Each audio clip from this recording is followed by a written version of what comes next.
दरम्यान पिक्चर अभी बाकी है असं म्हणत किशोरी पेडणेकर यांनी प्रतिक्रिया दिली आहे। तर ठाकरे बंधू एकत्र आल्याने काही फरक पडत नाही असं प्रत्युत्तर विखे पाटलांनी दिलंय।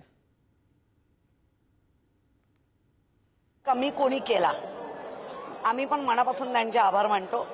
काही का होईना जे कोणालाच शक्य नाही झाले ते तुम्ही शक्य करून दाखवलात, त्याबद्दल मनापासून धन्यवाद। अगदी आपण जर ज्ञानेश्वरी माऊलींचं पाहिलं तर ज्ञानेश्वरी माऊलींना त्यावेळेला सांगण्यात आलं 500 वर्षापूर्वी पैठणला जा आणि शुद्धीपत्र घेऊन या।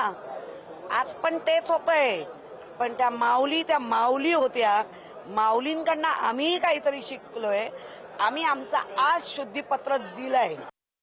मागे एकदा बोललो होतो की कोणी एकत्र येण्याने फरक पडत नाही। शेवटी कोणतंही राज्य एका विचारधारेवर सुरू असतं। एक प्रगल्भ नेतृत्व विश्वनेता आदरणीय नरेंद्र मोदी साहेबांचं जे आम्हाला लाभलेलं आहे आणि त्याचबरोबर एक उत्कृष्ट असा प्रशासक म्हणून आपले लोकप्रिय मुख्यमंत्री माननीय देवेंद्रजी फडणवीस यांचं जे आम्हाला नेतृत्व मिळालेलं आहे, मला वाटतं सर्वसमावेशक अशा प्रकारचा विकासाचा अजेंडा आमच्या महायुती सरकारचा असल्यामुळे हा काही सत्तेसाठीचा सत्तेकरता अजेंडा नाही आहे, हे लोकांच्या मनातसारखं आलेलं आहे। म्हणून कोणी एकत्र येण्यानं काही फार परिणाम होईल असं मला अजिबात वाटत नाही।